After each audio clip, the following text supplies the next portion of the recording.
Today is Monday, October 20th, 2025. It's been 5 whole months since I recorded one of these.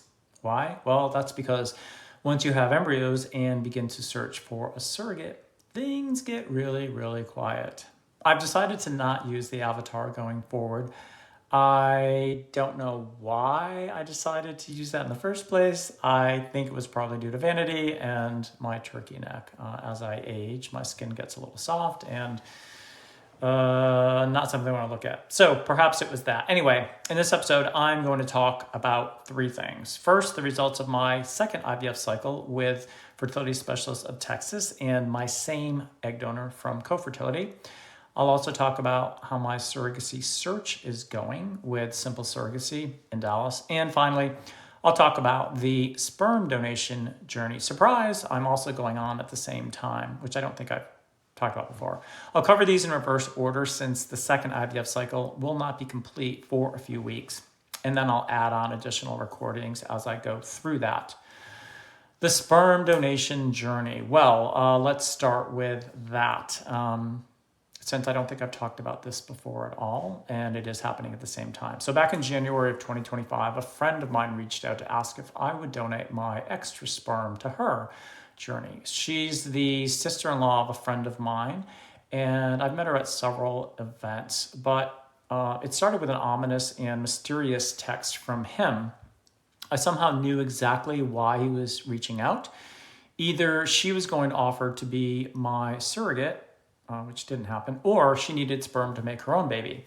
It was the second of the two. So we had a talk and traded emails, and then I began sending her clinic all of the information that my clinic had gathered when they screened me in February of 2024. One reason she chose me is that I've already been through all the medical clearance required, so there's much less work to do on that front with a random person who donates to a sperm bank. Plus, she knows me. Long story short, we are just wrapping up the legal contract, and let me tell you, this is a million times simpler than writing an egg donor contract. Since she already has her eggs retrieved, and doesn't have to find a surrogate, obviously, because she'll be carrying the baby. It's highly likely she will become pregnant later this year, and we're talking about 2025, and have her baby in 2026, which means I'll be a dad through her child before I have mine.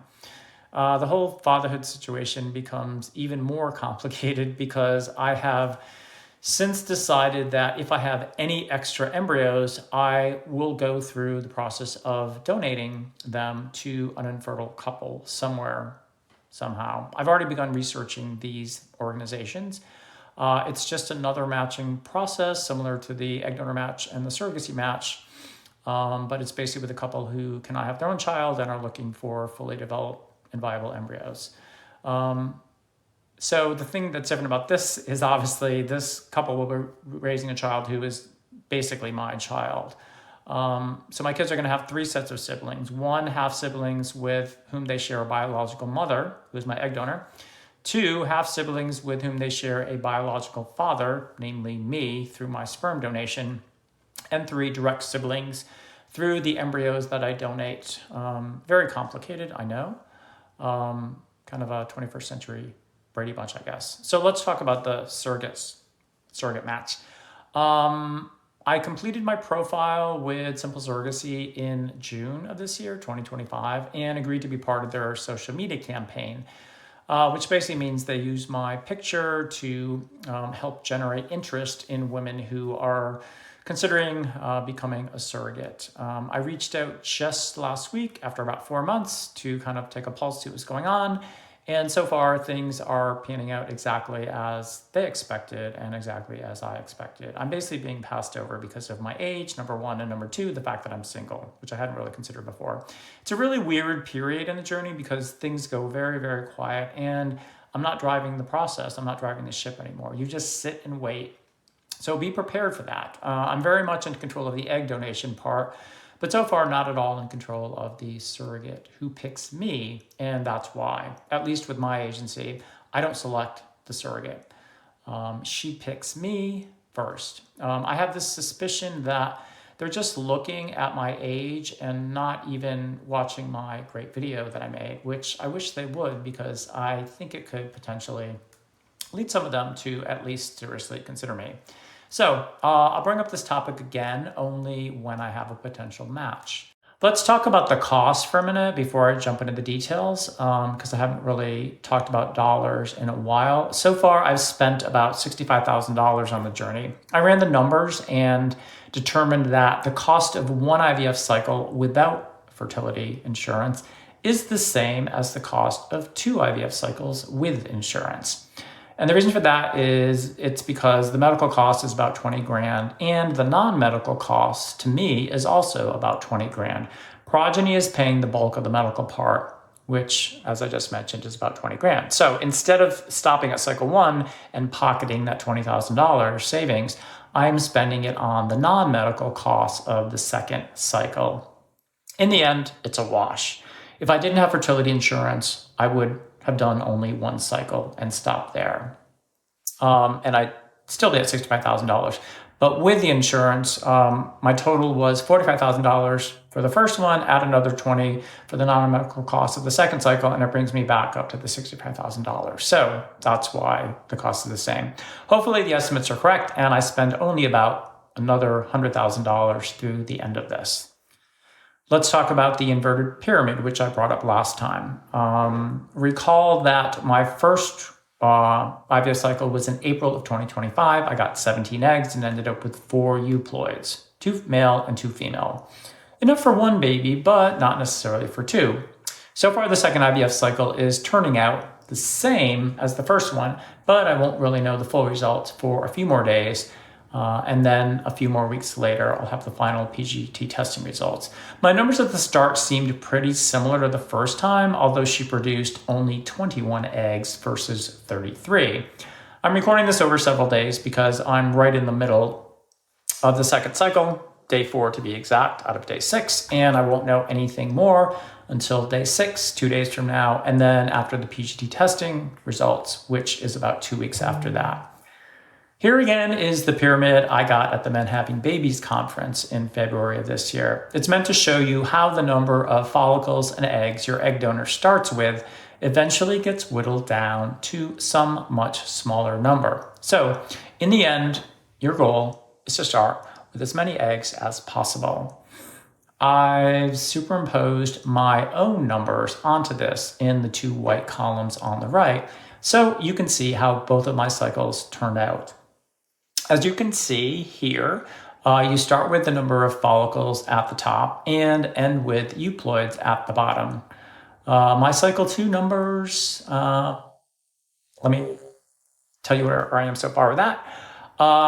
First, recall that my egg donor organization, Cofertility, does not operate the way most others do. With most agencies, the intended parent compensates the egg donor for her participation. And this can range anywhere from $10,000 to $30,000 or more. Cofertility thinks paying women for this process is, quote, icky, unquote. So instead, her compensation is that she gets to keep half of the eggs to start her own family somewhere down the road. And it costs her basically nothing, since intended parents like me are footing the entire bill. We officially started the second cycle in early October, basically 6 months after the first one in April. The only follicle count I got was 24 a few days before retrieval, but in the end, they retrieved only 21 eggs. They pulled up 33 during the first cycle. The retrieval day is considered day 0. Remember that I get only 50% of these. I got 11 because the intended parent gets the odd one, and she produced 21. So she got the other 10 eggs. What happens next is a series of events that move your eggs and embryos forward as long as they meet the criteria for each point in time. So the next day, on day 1, I got a call to tell me the results so far. Of my 11 eggs, 9 were mature, so they were fertilized. You cannot fertilize immature eggs. So I lost 2 here right off the bat. And 8 of those 9 fertilized correctly, so I lost 1 more. In total, I lost 3 eggs right off the bat. This is exactly what happened during the first IVF cycle. 2 of my eggs were not mature, and 1 did not fertilize correctly. So in that cycle, I went from 17 to 14 right away, a loss of 3 eggs immediately. During cycle 2, I was told to expect only 30 to 40% of these 8 eggs to make it to day 6. That translates to 2.4 to 3.2 embryos at the end, and that is before they go through PGT testing, which typically results in an even smaller number, although last time 100% of my embryos passed that test. In sum, for 6 days, I have 8 embryos growing, hoping they will all make it to the very end. The key difference so far is that on day 3, I had much better results in the second cycle. This time, 6 were growing normally with only 2 behind. That translates to 75% of them being on track and only 25% of them being behind. In the first cycle, only 53% were on track with 47% behind. So despite starting with only 8 fertilized embryos, if the rest of this cycle turns out as the first one did, and I get 50% of the 6 that are on track making it to day 6, and then 100% of those passing the PGT testing, I will have 3 euploids coming out of this cycle. Worst case scenario is 0. Best case would be all 8, but that is highly unlikely. 6 would be amazing as well, as would 4. So despite the number of eggs you start with, more doesn't always mean more in the end. I'll record more of this episode after I get the day 6 results in 2 days.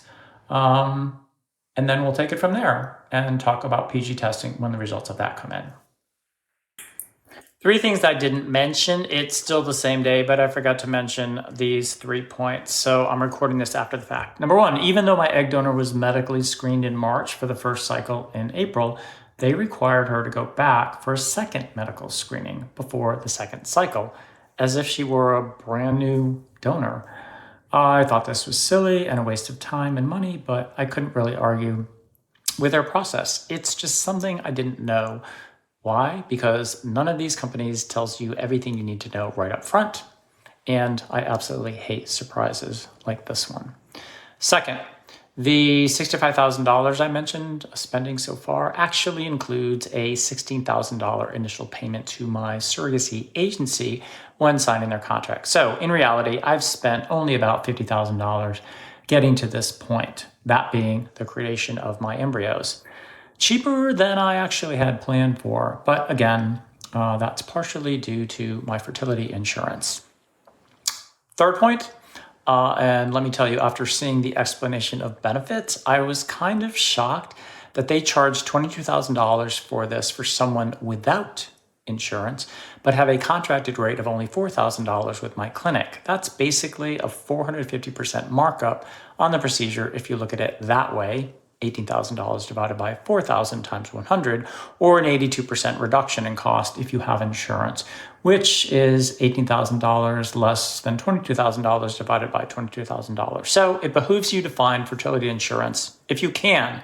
I stumbled onto it through my Comcast medical benefits, which I also stumbled onto by working on an NBC TV show for one day last year. Serendipity can be your best friend along the way. I'm back. Today is Monday, November 3rd, 2025, and here are the day 6 results from October 22nd. Drumroll, please. Recall that I had 8 embryos growing for 6 days. On day 3, 6 of them were on track, and 2 of them were behind. Well, on day 6, only 3 made it to the end. So those went on to PGT testing to determine how many were chromosomally normal. From a success perspective, this is exactly what happened in the first cycle. Exactly 50% of the on-track embryos made it to day 6. Fertility specialists of Texas just called with the PGT testing results for my second IVF cycle. And of the 3 embryos that made it to day 6 and were biopsied, 2 passed that test. This is only 67% versus 100% of them passing the test in cycle 1, which means I now have 2 additional normal embryos. Both are female. Adding these to my original 4 from my first cycle means I now have 6 viable embryos, 2 males and 4 females. I should have expected this unequal ratio since I grew up with 3 sisters and no brothers. The grading of my new embryos is better for one of the females. She is a BAB, the other is a BBB, identical to one of my cycle 1 females. To sum up, I now have 6 embryos of varying quality. They are as follows, in order from highest quality to lowest quality. 1 female BAB from cycle 2, 1 male BAB from cycle 1, 2 female BBBs from cycles 1 and 2, 1 male BBB from cycle 1, and 1 female CBB from cycle 1. So the only real change of plans is that since I have a cycle 2 female who is graded better than any of my cycle 1 females, if I choose to go with a girl first, I will use that embryo. And if that doesn't take, I have 2 more BBBs and 1 CBB. On the male side, I have 1 BAB and 1 BBB for my boy. I feel already like the chances with a girl are greater because I have 4 embryos to work with versus only 2 for a boy. I guess I thought the sexes would be more equal and am now almost lamenting that I may not end up with a son. One correction, that whole deal I mentioned about the huge markup turned out to not be correct. I got a second explanation of benefits for the first IVF cycle with some $10,000 amount. So it looks like my insurance is actually paying closer to $14,000 to my clinic versus the $22,000 I would have paid if I didn't have insurance. So about 64% of the out-of-pocket cost. I'm still not sure why it's taking a full 6 months for these claims to be processed. That means my second cycle won't be fully processed until April of 2026. So what's next? Until I have news on the surrogacy match, I'm going dark because there is nothing to report. Well, maybe. When my sperm donor recipient gets pregnant, that will be news. My clinic is shipping my sperm on November 5th with an expected arrival on November 6th to 7th. So now she will go through the same fertilization and testing process that I just went through twice. We have not discussed that directly, but I'm hoping she will share her results with me as I have with her. I want to know how many embryos, what these sexes are, and which she plans to transfer first. Because as I've mentioned before, I will likely be a dad for that child before I'm a dad of my own children.